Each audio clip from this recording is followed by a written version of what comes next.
చంద్రశేఖరేంద్ర సరస్వతి, జయేంద్ర సరస్వతి, విజయేంద్ర సరస్వతి, ఆ సరస్వతి సాంప్రదాయం అనేది ఒకటి. అట్లానే ఇప్పుడు మనం వ్యాసాశ్రమ సాంప్రదాయం తీసుకున్నాం అనుకోండి, ఇది గిరినామ సాంప్రదాయం, అది సరస్వతి సాంప్రదాయం, ఇది గిరినామ సాంప్రదాయం అనమాట. ఏదో విద్యానందగిరి, అసంగానందగిరి, విమలానందగిరి, శంకరానందగిరి అని వీరందరికీ కూడా ఇది గిరినామ సాంప్రదాయం. ఇంకొకటి మనం శృంగేరికి వెళ్ళాం అనుకోండి, వాళ్ళదంతా చంద్రశేఖర భారతి, విధుశేఖర భారతి, అది భారతీ సాంప్రదాయం. ఇట్లాంటివి 10 రకాల సాంప్రదాయాలు ఉన్నాయి. వాటిని శంకరాచార్యులు వారు పెట్టారనమాట. ఏమిటండి ఆ 10 అంటే తీర్థ, ఆశ్రమ, వన, అరణ్య, గిరి, పర్వత, సాగర, సరస్వతి, భారతి, పురి, గిరి, ఇవి దశనామాలు అనమాట. ఈ 10 సాంప్రదాయాలు ఉన్నాయి. ఇప్పుడు మనం ఇక్కడ గిరినామ సాంప్రదాయంలో ఉన్నాం కాబట్టి కాసేపు ఆగిన తర్వాత వారికి యోగ పట్టా ఇస్తారు. అప్పుడు వారి పేరులో గిరినామ సాంప్రదాయం అనేది చేరుతుంది. ఇప్పుడు ఈ 4 మహావాక్యాల్లో కూడా కొన్ని సాంప్రదాయాలకి ఒక్కొక్క సాంప్రదాయానికి ఒక్కొక్క మహావాక్యాన్ని శంకరాచార్యుల వారే నిర్ణయించున్నారు. అట్లా మన ఈ గిరినామ సాంప్రదాయానికి 4వ మహావాక్యం అయినటువంటి అయమాత్మ బ్రహ్మ, చెప్పండి అమ్మా, అయమాత్మ బ్రహ్మ అనేటటువంటి మహావాక్యం ఏదైతే ఉందో దానిని గిరినామ సాంప్రదాయం వారందరూ కూడా విచారణ చేసి దాన్ని సాక్షాత్కారం పొందాలి.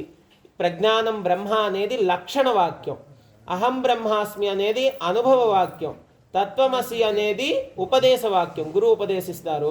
అయమాత్మ బ్రహ్మ అనేది ఇది సాక్షాత్కార వాక్యం అంటారు దీన్ని. మిగతా 3 పక్కన పెట్టండి. మనం ప్రస్తుతం అయమాత్మ బ్రహ్మ కాబట్టి దాని గురించే తెలుసుకునే ప్రయత్నం చేద్దాం. అయమాత్మ బ్రహ్మ అనేది సాక్షాత్కార వాక్యము. సరస్వతి అనే కిరీటం మీద పెట్టుకుంటే ఉపనిషత్తులు రావాలి శంకరాచార్యులు నిర్ణయించారు. ఉదాహరణకి సరస్వతి సాంప్రదాయం చెప్పారనుకోండి, సరస్వతి అని పేరు పెట్టుకున్న వాళ్ళు ఎట్లా ఉండాలి అంటే సర్వజ్ఞాన రతో నిత్యం సర్వవాది కవీశ్వర. ఎటువంటి కవి, ఎటువంటి పండితుడు చెదురుగుండా నిలబడినా కూడా సర్వజ్ఞానరత, వాణ్ణి వాదించి ఓడించేట అంతటి పాండిత్యం ఉండాలంటే సరస్వతి సాంప్రదాయం వాళ్ళకి. సంసార సాగరాహంతా సౌహి సరస్వతి, అట్లా అంత కవిత్వము పాండిత్యం ఉండి ఎవరు వచ్చినా కానీ సమాధానం చెప్పగలిగేటటువంటి శక్తి ఉండి వీడు సంసారం నుండి తరించాలనేటటువంటి సాధన చేసుకునే వాళ్ళని సరస్వతి సాంప్రదాయంలో ఉంచమన్నారు శంకరాచార్య.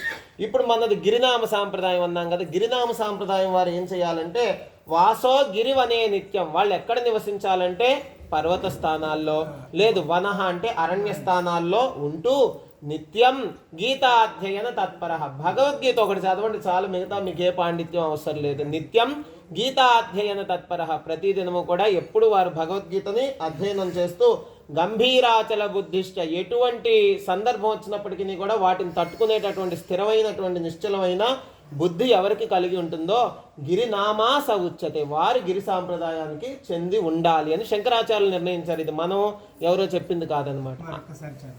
కొండ ఎలా ఉంటుందో అలా గట్టిగా ఉండాలి, గిరి అనే పేరులోనే అచలం కదా, కొండ అనేది అచలం కదా, అట్లా మన బుద్ధి కూడా కదలకుండా స్థిరమైపోయి ఉండాలి అని చెప్పి.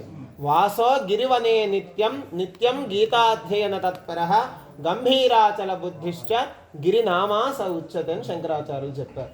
అటువంటి గిరినామ సాంప్రదాయం